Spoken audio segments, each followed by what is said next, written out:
But for real though, y'all, really? I just can't. I can't.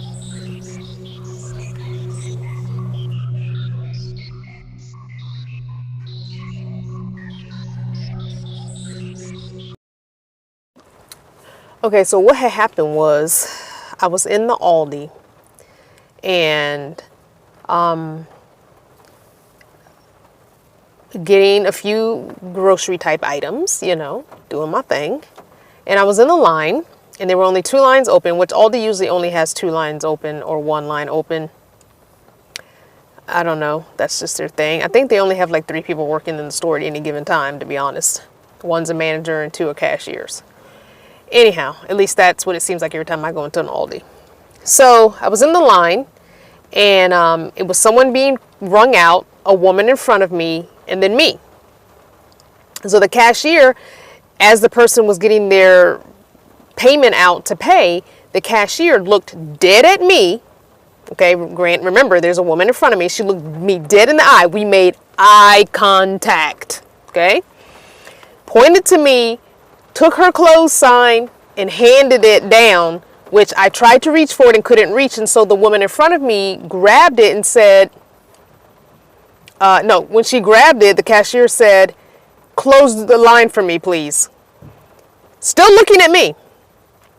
The woman in front of me took the sign, the close sign from her and said, "After me or after her?"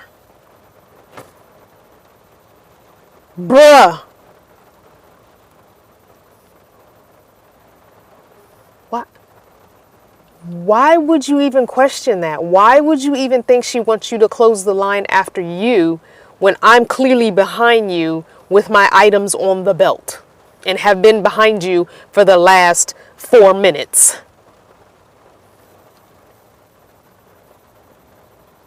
So I said, "Pretty sure she means after me." And she handed me the sign and I put the sign on the belt after my stuff. So then she goes and she rings out and she's gone, because you know in Aldi you have to bag your own groceries. So she's over at the bagging counter and I go up to the cashier and she says, "Hi, how are you?" And I said, "I'm fine." I said, "Don't you know when you handed her the close sign, she said after her, to close the line after her or after me?" And the cashier was a very pretty Hispanic woman, and she said, "Why would she ask that?"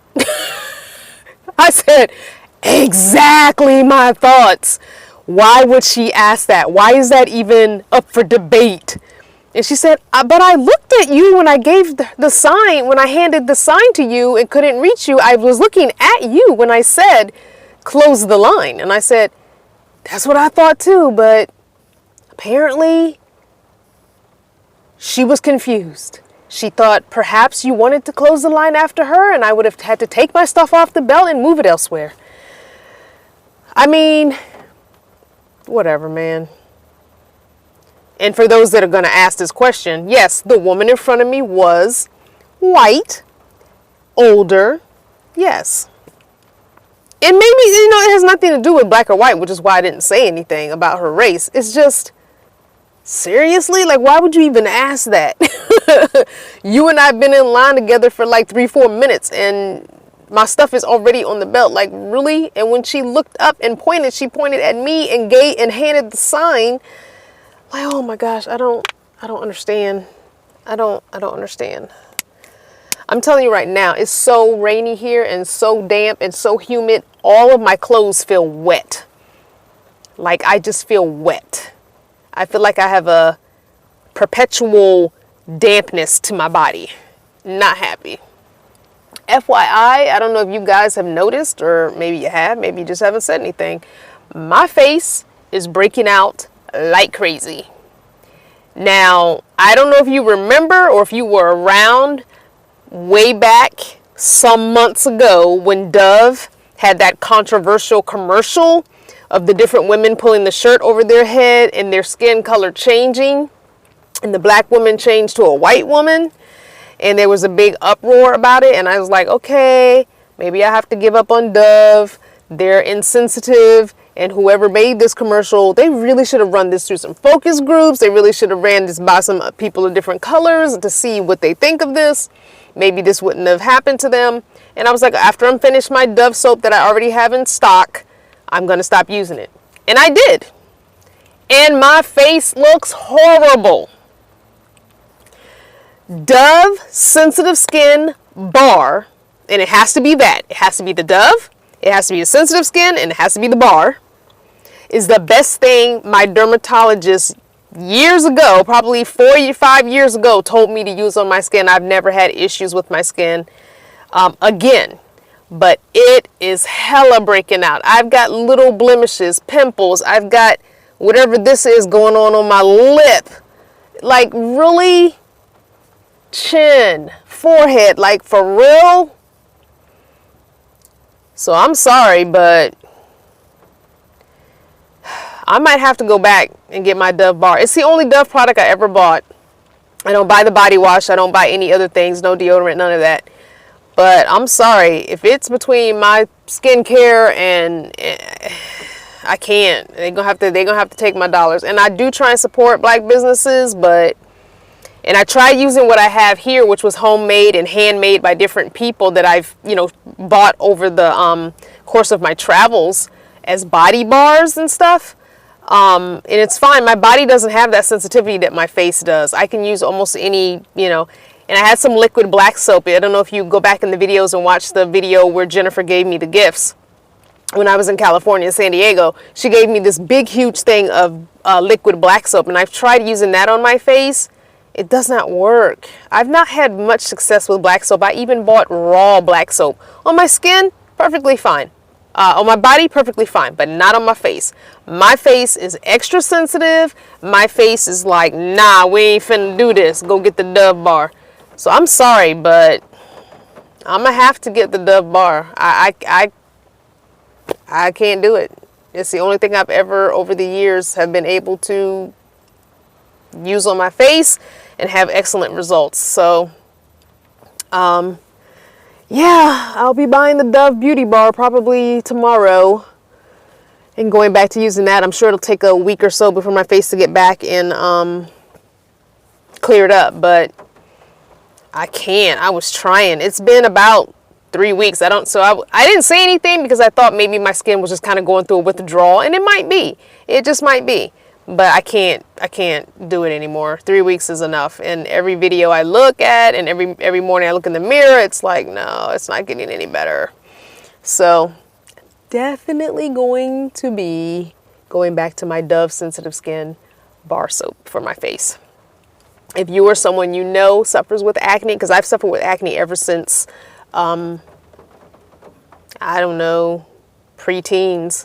And if you or someone you know suffers with acne, I recommend trying that. It's the one thing my dermatologist told me to do 3 times a day. I don't do it 3 times a day anymore.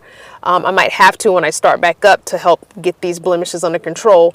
But I was able to just do once a day in the morning and once at night before bed and not have a problem. And sometimes I wouldn't even do the bedtime one, but still could keep it at bay. But nah, this is not cool. I'm not happy. I don't look... I don't like it. So anyway, long story short, I'm going back to Dove. And if you have an acne problem or blemish problem or sensitive skin problem, try it. I know one friend tried it and it didn't work for her. She said she broke out from it. So it's not going to work for everybody, but a dermatologist recommended it to me years ago and I haven't looked back ever since. Anywho, what else was I going to say? Sunday, which... when I load this video, it will be Saturday, so that will be tomorrow. We are meeting at the George Mason Library for our meetup in Annandale, Virginia. It is at 7001 Little River Turnpike in Annandale, Virginia. This one right here. So if you are able to join me at 3 p.m. on Sunday, May 20th, 2018, come and join me. I'll be there for an hour or so. I will probably most likely be there all day because I have a lot of work to do, and I will probably be there all day, possibly. I have a busy day tomorrow, so it's going to depend on how tomorrow, which would be today, which is Saturday. So you're seeing this video Saturday, but it's being shot on Friday.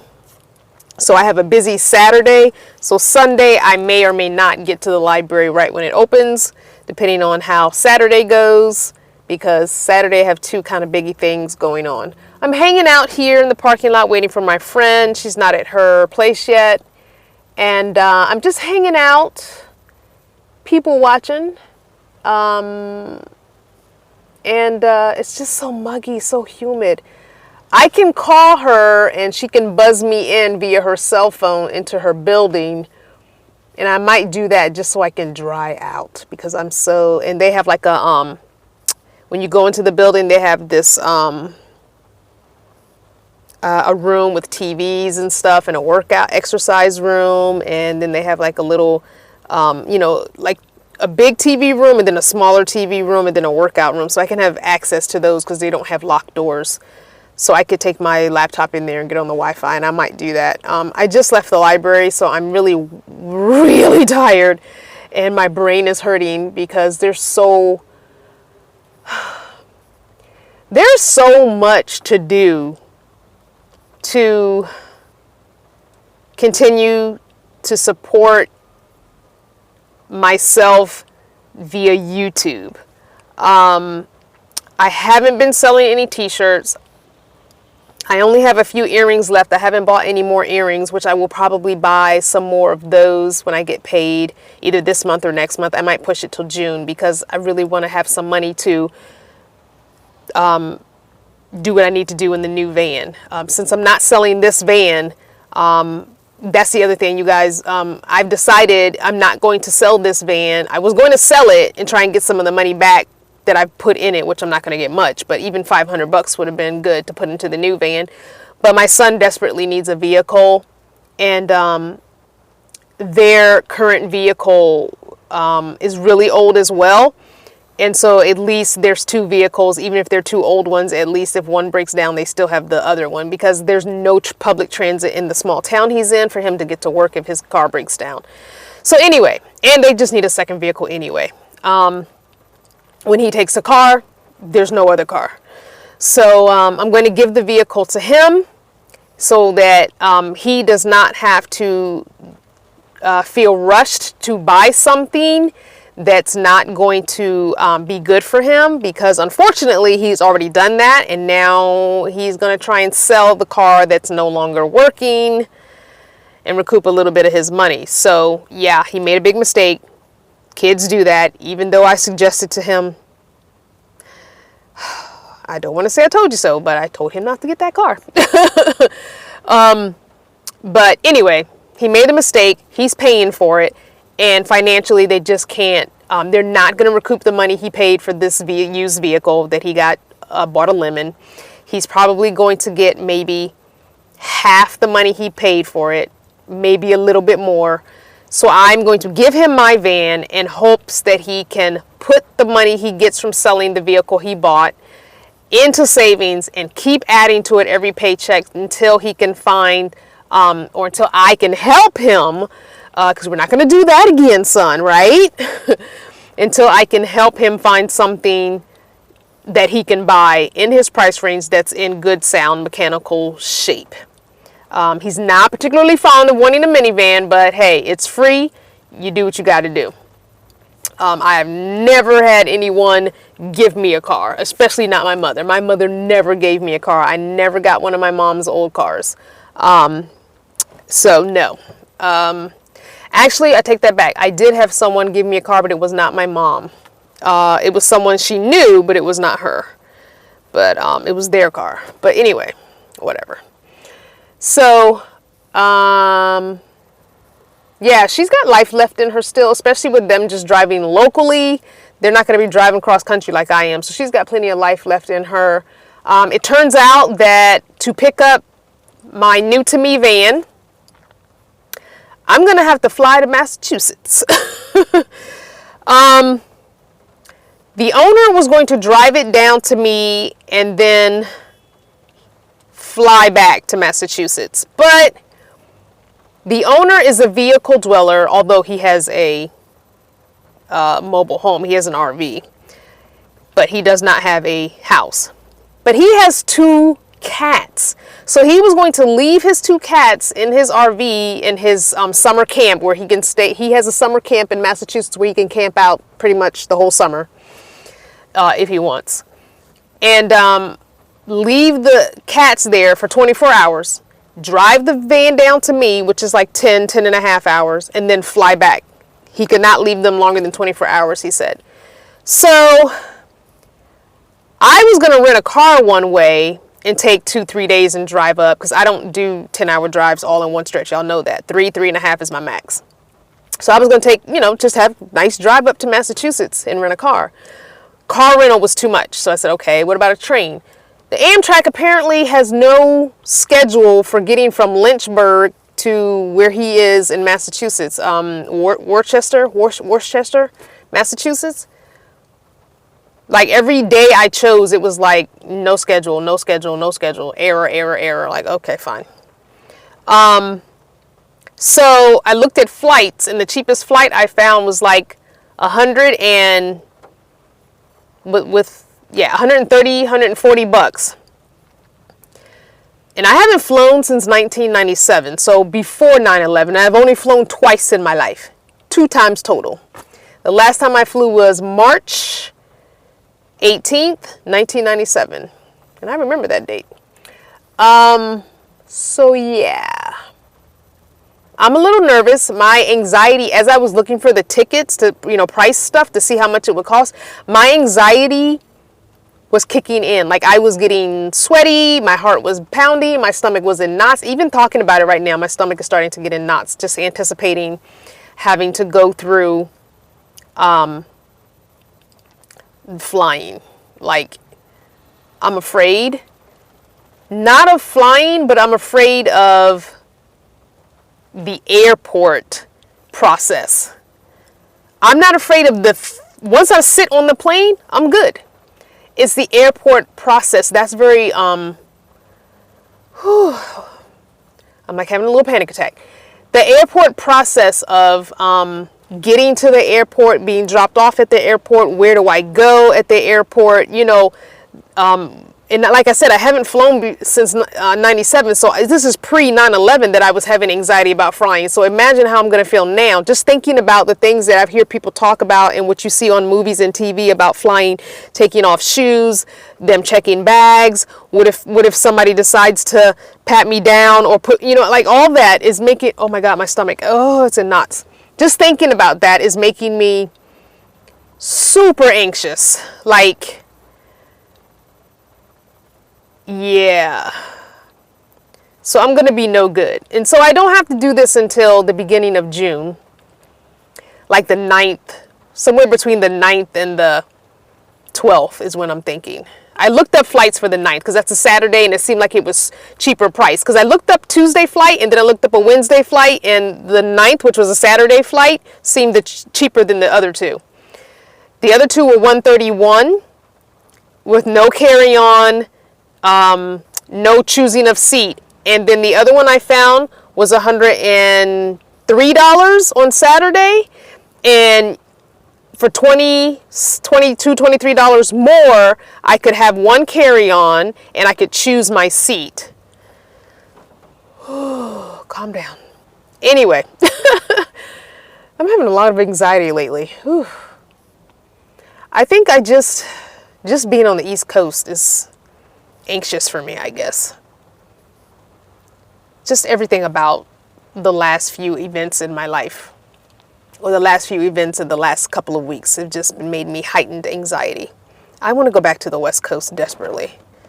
Like, I want to go get my new van and just leave. Like, really, I do. I know I can't. And I think once I start traveling a little bit, I'll be okay. So I just want to get my van and go. But I really think I need to go. It's been raining though. Like the whole East Coast is raining. Like I don't want to travel while it's raining. I can't go to the beach or anything like that. Like I want to go to Rhode Island and I want to walk. I want to do the cliff walks again in the summertime, because remember I did it in the fall and it was really cold. So I want to do it while it's hot out. So that's probably, I'll take my time coming back once I get the van. So what I'm probably going to have to do, because I'm not going to be able to transfer stuff because I won't have Not Your Mama's van with me, I'm going to probably have to, when I get up to Massachusetts, it's going to be real stripped down. We're going to take the seats out. I'm probably going to have to get one of those, what do you call them? Power pack things to keep my cell phone charged so I can still make videos. And find some, I'm unfortunately probably going to have to find some Starbucks. Unfortunately, I was trying to avoid Starbucks, but I tell you what, they're not going to get my money. I'm going to go in there and I'm going to sit, and I don't care what they say. No, I won't get arrested. If they ask me to leave, I will leave. But if they don't care, then I'm not going to give them my money. Because I'm going to have to keep things charged without batteries. Here I have batteries. I can't take these batteries on the plane with me. So this is going to be interesting, driving back from Massachusetts in an empty van, because I'm going to take the seats out up there that I don't want. It's going to be interesting. So I'm probably going to have to go to Walmart, unfortunately, and get one of those $7 twin air mattresses to put in the back to sleep on, and go to the thrift shop and get like a twin fitted sheet and a lightweight blanket, and go to laundromat and wash them and put those on. A couple of outfits for, like, you know, just maybe 2-3 outfits that I can just wear over and over, and several pair of underwear. It's going to be interesting. It's going to be a little adventure. So I'm kind of excited, but I'm also quite apprehensive and nervous. I know while I'm driving, there's not an issue with charging things, but I have that fear of not charging things at night while I sleep. Like, I don't worry about that now because I have a separate battery, and all day and all night long while I'm sleeping, I can watch stuff because my battery is being charged on my cell phone. It's not a big deal. So that's probably going to be the nervous thing, is, oh my gosh, what do I do? I might even get a small, I don't know how that would work. I was going to say, I'd get a small battery from Walmart, regular car battery, but I don't want that lead acid battery in the vehicle with me. That's not very safe.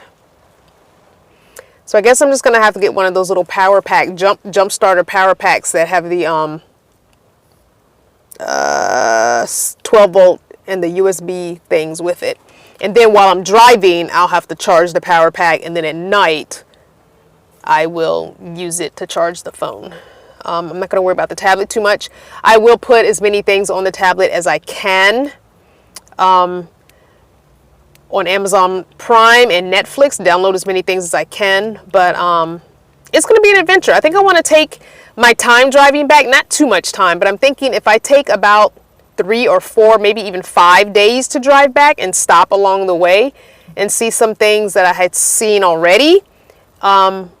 Maybe, I don't know. I know I want to do Rhode Island, but I'm not sure. I'm not sure. I'm also going to be quite anxious to get back here and build out, you know, because that's going to be a whole series, building out. So I don't know. You'll see when I see. I haven't made any final decisions yet. The only thing I have clear in my mind is the fact that I know exactly how I want to build the van out, how I'm going to do it, what materials I'm going to use. I haven't decided that yet. I just know the floor plan. That's it. And I'm not sharing that with you. Not yet. Anywho, I'm sorry I've been blabbly, blah, blah, blah, blah, blah, on and on and on. So I guess I'm going to go and get her to buzz me in to her building, because it is just so yucky, and it's getting kind of cold, and my throat is kind of ugh. So I think I'm just going to go inside to the TV room and hang out on the couches. I love you guys so much. As always, thank you for watching. And don't forget to subscribe. Don't forget to check out my Patreon. And also don't forget to binge watch the videos in order, because you really get a full story. I'll try and put the card thing up here somewhere, but don't forget to binge watch everything in order when you have time. And you can keep up with the new videos, but go back and watch from the beginning my story, my journey. It gives you a little snippet, a little insight, a little details that you're not going to get if you're just joining the channel right now. Bye guys. Love you.